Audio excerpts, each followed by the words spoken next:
집으로 가기 위해 버스를 기다리는 상훈군. 상훈군의 집은 버스를 2번 갈아타고 1시간여를 가야 하는 작은 시골 마을에 있다. 이렇게 긴 시간 버스를 타는 것도 고등학생이 된 이후부터였다. 태어나 단 한 번도 마을을 떠나본 적이 없는 상훈군에게 시내에 있는 고등학교 진학은 그야말로 도전이었다. 제주도의 전통 모습을 그대로 간직하고 있는 구좌읍 평대리. 어릴 적부터 전교 1등을 놓치지 않았던 상훈군은 마을의 자랑이다. 안녕하세요. 상훈이. 네. 안녕하세요. 반갑다. 학교 갔다가 집에 가고 있어요. 집에? 네. 나 소식 들었는데 서울대 들었다며. 고맙습니다. 너무 축하해. 네, 고맙습니다. 아무튼 더 열심히 하고 네. 이 마을의 명예를 위해서 네. 더 열심히 해가지고 네. 우리나라에 좀 필요한 사람 꼭 되라. 네, 고맙습니다. 그래. 네, 안녕히 가세요. 들어가. 네. 안녕하세요. 안녕, 네. 축하해. 네, 고맙습니다. 경제학과 마을 어르신들 모두 내 일처럼 상훈군에게 응원과 격려를 아끼지 않는다. 이러한 사람들의 기대와 관심은 상훈군이 공부하는데 많은 힘과 용기가 되었다. 유명하죠. 공부 잘한대. 공부 잘한다는 소문은 들으니 제주시 학교 다니고 있고 했는데 요 근래 들어서 서울대 들어갔다고 얘기하더라고요. 그래서 언니한테 축하한다는 얘기도 하고 그랬죠. 대학교를 입학하기 전 중학교 은사를 찾아온 상훈군. 변변한 학원 하나 없는 시골 마을에서 상훈군의 대학교 합격 소식은 놀라운 일이었다. 정말 합격해서 이렇게 우리를 흥분시키냐. 운도 좋았어요. 진짜 우리 선생님들이 상훈이 보고 수업할 정도로 이렇게. 8개 마을 학생들이 모이는 중학교에서도 상훈군의 성적은 단연 돋보였다.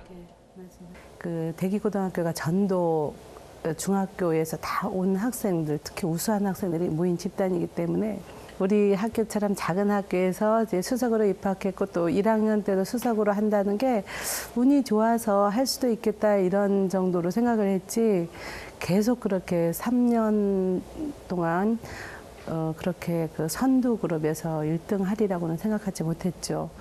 그러니까 초등학교 때 뭐 친구들이랑 같이 졸업하고 나서 그 중에 몇 명의 친구들이 자기는 도시에 있는 중학교에 간다 뭐 이런 식으로 말을 했어요. 그런 친구들 보면서 저도 조금은 부럽다라는 생각을 했어요. 한편으로는 이 친구가 나보다 더 좋은 환경에서 공부한다면 그럼 난 이 친구보다 덜 좋은 환경에서 공부하니까 더 열심히 해야겠다. 여기가 제가 고등학교 3학년 1년 동안 생활한 방이에요. 먼 거리에 있는 고등학교에 진학하면서 상훈군은 자취를 시작했다. 지난 1년간 공부한 흔적이 그대로 남아있는 자취방. 상훈군은 가장 잘 보이는 곳에 자신의 목표를 써서 붙인 후 목표에 대한 결과를 채워나가며 공부에 대한 의지를 다졌다. 다른 사람들이 쟤는 운 좋게 들어왔는데 역시 토나이는 안 되는구나 이런 편견을 정말 많은 분들이 가지셨거든요. 저는 그 편견을 깨트리고 싶었어요. 왜 촌의 아이들이 도시 아이들보다 항상 공부를 못해야 되지? 이런 의문을 품어서 오기가 발동해서 더욱더 열심히 했고요. 그리고 제가 고등학교 내내 가족과 떨어져서 살게 되면서 제가 다른 곳에서도 열심히 살고 그리고 제가 해야 되는 일에 충실히 하고 있다는 것을 보여드리고 그리고 그분들을 안심시켜드리기 위해서 더욱더 열심히 공부를 했어요. 중학교 때보다 한층 어려워진 고등학교 공부. 상훈군의 공부의 시작은 수업 시간에 대한 집중에서부터 시작됐다. 더 열심히 해야지만 장수는 중요하잖아. 자기가 얼마나 집중. 참을 수 없이 잠이 올 때면 일어서서라도 수업에 참여했던 상훈군. 수업 시간에 벌떡 일어나는 상훈군을 보며 모두들 처음에는 당황했지만 점점 친구들도 그 열정을 배우기 시작했다. 상훈군이 공부에서 가장 중요하게 생각한 것은 복습. 수업 시간에 필기한 내용을 수십 번 다시 보면서 그날 배운 것은 반드시 자신의 것으로 만들었다.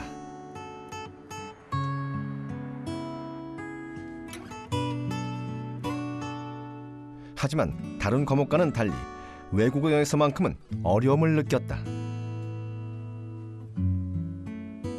중학교 때 영어는 듣기보다는 독해와 단어, 문법 중심이기 때문에 저 스스로 듣기를 해야겠다는 생각을 해보지 않았었어요.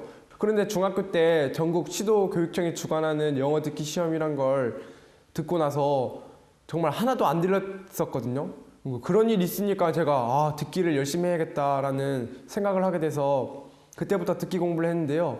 중학교 때는 답을 도출해야 되는데 뭐 몇 개의 키포인트 단어만 알아들어서 조합을 하면 답이 나왔는데 고등학교의 경우에는 우선 듣기 대본 자체가 길어지고 그리고 단어 몇 개를 알아들어서가 아니라 그 문장 전체나 아니면 문단 전체를 확실히 이해해야 풀 수 있는 문제가 많았기 때문에 고등학교에 올라와서 듣기가 조금 어려웠어요.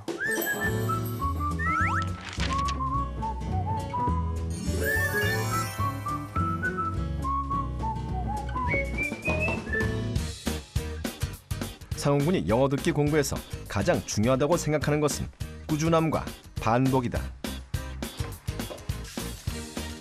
상훈군은 매일 30분씩 들릴 때까지 같은 영어 지문을 반복해서 들었다. 영어 듣기를 할 때는 지문에 있는 단어 하나도 놓치지 않으려고 노력했다. 지문의 단어가 잘 들리지 않았을 때는 문제 번호 옆에 체크 표시를 해서 구분을 했다. 뭐 단어 하나 그리고 구문 하나가 이 문제뿐만 아니라 다른 문제에서 답을 유추해내는데 꼭 필요한 그 키포인트가 될 수 있기 때문에 그런 부분을 미리 나올 때마다 제 귀에 익숙하게 하려고 V자 표시를 해두어서 그리고 그 부분을 다시 듣게 되었어요. 문제풀이를 한 다음 상훈군은 영어 대본을 펼쳤다. 맞은 문제의 경우 영어 대본을 빠르게 읽는다. 틀린 문제의 경우 문제풀이의 핵심적인 부분을 중점적으로 살피면서 지문 전체를 읽어본다.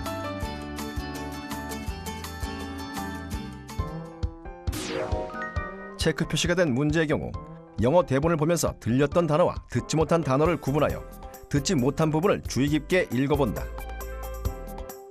이처럼 영어 대본을 살펴보는 이유는 다른 문제를 풀 때에도 지문 내용을 정확하게 듣기 위해서다. 영어 대본을 읽고 내용이 파악이 되면 다시 한번 지문을 들어본다. 이때도 내용이 잘 들리지 않는다면 체크 표시 위에 중복으로 체크 표시를 한 후 영어 대본을 다시 펼친다. 보고 듣는 과정을 반복해서 지문의 내용을 완벽하게 이해한 후에야 다음 과정으로 넘어갈 수 있다. 마지막 과정은 쓰기이다. 영어 듣기 공부가 듣기만으로 그치지 않기 위해서는 받아쓰기를 해보는 것이 중요하다.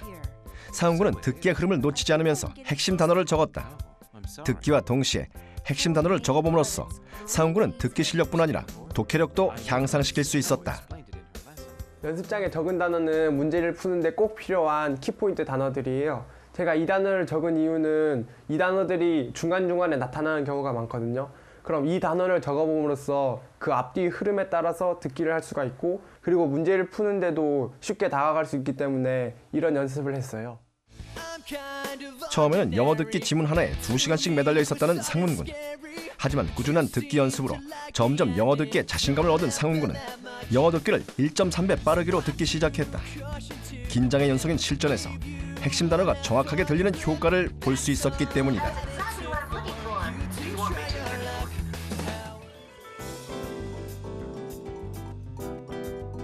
외국어에 대한 고민을 가진 후배들에게 자신의 공부법을 알려주기 위해 학교를 찾은 상훈군.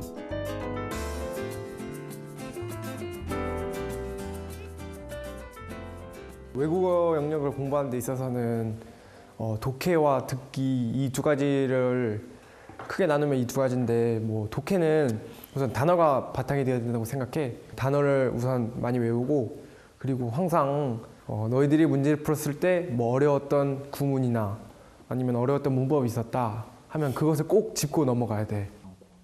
올해 예비 수험생이 된 학생들 3명 모두 영어 단어 암기에 고민을 가지고 있었다. 시영군은 일정한 규칙 없이 무작정 단어를 암기하는 편이고 정현군은 주로 형태가 유사한 단어에 취약했다.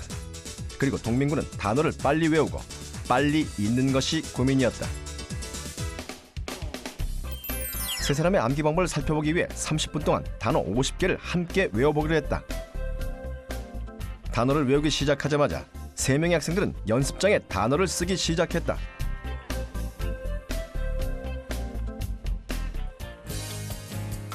학생들과 비교했을 때 상훈군은 단어를 암기하는 모습이 달랐다. 마련해놓은 연습장과 펜에는 손도 대지 않은 채 단어를 눈으로만 익히기 시작했다.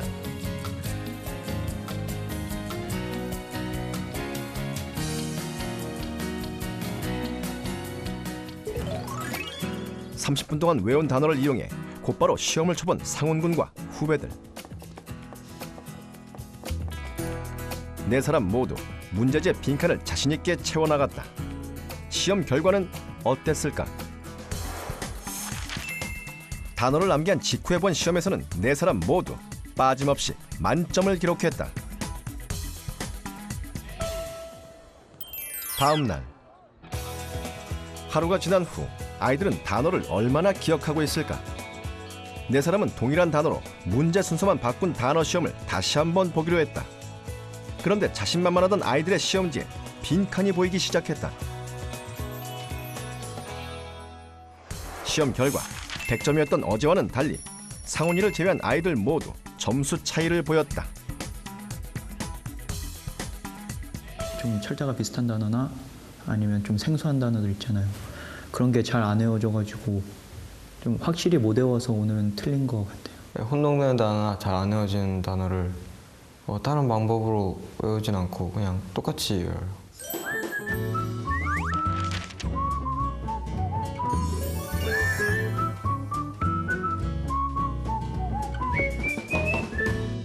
나만의 방법이라고 해야 될까? 그런 방법이 조금 있어서 한번 너희들한테 알려주면은 너희들이 공부하는데 좀 도움이 될 수 있을까 해서 한번 몇 가지를 한번 가르쳐 줄게. 그럼 너희들이 응용해서 한번 사용해봐. 학생들이 단어 암기에서 어려움을 겪는 것은 형태가 유사한 단어. 그래서 상훈군은 철자가 비슷한 단어들을 묶어 연상법으로 암기했다. 이 뜻은 둘 다 차일드가 앞에 있잖아. 그럼 뭔가 어린애 같은 이런 뜻이거든. 근데 이거는 약간 긍정적으로. 둘 다 우선 스펠링은 비슷하잖아. 이 라이크이 좋아하다라는 뜻의 긍정적인 뜻이잖아. 그래서 이건 긍정적인 뜻으로 외우고 이건 부정적인 뜻으로 외워서 구별했거든. 상훈군의 연상 암기법을 살펴보면 여기에 철자가 비슷한 단어 어댑트와 어덥트가 있다. 이 두 단어의 철자를 살펴보면 공통된 부분과 다른 부분으로 나눠진다. 상훈군은 여기에서 다른 부분에 주목했다. 상훈군은 서로 다른 철자 A와 O 중 O를 연상하면서 가운데가 뻥 뚫린 구멍을 생각했다. 구멍에는 무언가 넣을 수 있으니 받아들이다, 채택하다라는 의미를 유추한 것이다. 한 가지 단어를 더 예로 들어보자. 보충하다라는 뜻의 컴플먼트와 칭찬이라는 뜻의 컴플리먼트는 한 개의 철자만 다른 채 발음까지 비슷하다. 두 단어의 다른 철자 E와 I에 주목한 후 I와 한글 발음이 똑같은 I를 연상하고 이어서 칭찬을 좋아하는 아이를 상상하며 뜻을 기억하는 것이다. 조금 생소했는데요. 사람마다 생각하는 게 다 다르잖아요. 그래서 자기가 어떤 생각을 하고 있는지를요, 그 단어를 외우는데 반영할 수 있어서요, 그 단어가 더 잘 외워질 수 있는 것 같아서요. 그 학습법이 저에게도 잘 맞을 수 있을 거라고 생각해요. 일단 일정한 틀에 박힌 그런 방식이 아니라 제가 직접 만들어가면서 외우는 거잖아요. 그러니까 더 기억에 잘 남을 것 같고요. 이 방식이 저에게 어떻게 적용될지 정말 기대가 돼요. 그러니까 대부분 그냥 철자에 대해서 그런 발음에 대해서 우리 한글이랑 끼워 맞추기식으로 외우는데 그런 차이점 가지고 하는 건 또 좀 생소한 방법이었어요. 집으로 돌아가 단어 공부를 시작한 동민군. 기존의 동민군의 암기법을 사용하면서 혼동되는 단어가 나올 때 상훈군의 연상법을 사용해 보기로 했다. 먼저 철자가 비슷해 암기하기 어려운 단어를 연습장에 옮겨 쓰고 공통된 철자와 다른 철자를 구분했다. 그리고 다른 철자에서 연상되는 이미지를 메모하기 시작했다. 차이가 나는 어휘에 의미를 부여해서 그 연상을 해가지고 외워봤었어요. 카운터파트랑 카운터페이트라는 단어는요, 각각 상대랑 가짜의 위조해라는 의미가 있어요. 일단 페이트라는 게요, 허구라는 의미의 페이크랑 비슷하거든요. 그래가지고 여기 이거와 비슷해가지고 가짜다, 위조다라는 생각을 했고요. 그다음에 파트는 파트너라고 생각해서 상대. 단어의 뜻이랑 철자랑 아예 연관이 되지 않는 그런 단어들도 있어요. 그래가지고 뭐 제가 하다 보면은 그거는 더 나아질 거라고는 보는데요. 아직 얼마 되지 않아 갖고 그런 게 힘든 부분이 있어요. 시영군과 정영군 역시 새로운 암기법으로 단어를 공부했다. 상훈군의 암기법에는 어떤 규칙이나 공식이 존재하지 않는다. 스스로 단어에 대한 의미를 만들고 기억하기 쉽도록 유추하는 것이다. 자기 방식으로 연상을 하는 것이다 보니 재미있는 규칙이 부여되기도 하지만 어려운 점도 발견됐다. 처음에 좀 힘들었어요. 이 단어 두 개 헷갈리는 단어를 어떻게 연결시키고 어떻게 구별해내고 이런 걸 찾는 게요. 조금 처음 하는 때는 좀 벅찼던 것 같아요. 단어 암기법을 배운 지 5일 후 상훈군과 학생들이 다시 만났다. 암기법 해봤지 다들? 네. 그래. 어때? 한번 한 번씩 말해볼까? 형이 알려준 대로 외우는 게 더 기억에 남고 그다음에 더 재미있게 공부를. 근데 아이디어가 안 떠오르는 것들은 이게 어떻게 그걸 다시 연상시킬지 좀 막막하니까. 내가 생각했을 때는 너희 처음 연상 암기법을 사용했을 때 똑같은 시행착오를 겪었던 상훈군. 그래서 후배들의 고민이 전혀 낯설지 않다. 뭐 잘 떠오르지 않았던 단어들이 있었다고 했잖아. 그런 단어들은 어떤 게 있는데? 인주스하고 리주스가 있는데 그게 뜻이 리는 계속 앞에 있는 리는 계속 반복이나 다시란 뜻밖에 생각이 안 나서. 근데 그게 리주스의 뜻이랑은 전혀 관계가 없잖아요. 그래서 둘의 공통된 스펠링은 주스고 다른 것은 인이랑 리잖아. 그러면은 주스를 가져오거나 가져간다고 생각을 해. 그럼 인주스는 안으로 가져온다. 그러니까 상대방을 내 편으로. 상훈군은 연상 암기법을 자신만의 방법으로 만들 수만 있다면 일반 암기법보다 더 효과적이라고 말한다. 가져왔는데 그 이유는 단어 하나만을 가지고 외우는 것보다 2개 이상의 단어를 연상해서 외우는 것이 더 오래 기억에 남았기 때문이다. 저는 이 연상 학습법이요, 꼭 이 혼동되는 두 어휘를 서로 연상시켜서 기억하는데 사용할 수 있을 뿐만 아니라 진짜 어려운 단어에서도요, 그 어려운 단어를 자기가 실생활에 적용시켜서 그걸 또 연상시켜서 떠올리는데도 사용할 수 있을 거라고 생각해요. 혼동되는 어휘의 차이점을 가지고 연상시켜서 하는 방법이니까요. 그 혼동되는 어휘의 뜻을 더 정확하게 구분지을 수 있어서 좋았던 것 같아요. 눈으로 계속 반복해서 하면은 상훈군이 외국어에서 만점을 받을 수 있었던 비밀은 자신만의 공부법에 있었던 것이다. 한적한 주말 오전, 상훈군은 아버지와 함께 참여하고 있는 봉사활동 모임을 통해 소외된 이웃을 찾았다. 이제 조금만 있으면 새해잖아요. 그래서 할머니 새해 떡국 드시라고 이거 떡 썬 거랑 이거 쇠고기 갖고 왔거든요. 떡국 맛있게 잡수세요. 놓고 갈게요. 앞으로 사회적 기업을 만들어 사회를 보다 풍성하게 만들고 싶다는 상훈군. 그 꿈에 가까이 가기 위해 상훈군은 가고 싶은 대학을 선택했고 또 가기 위해 노력했다.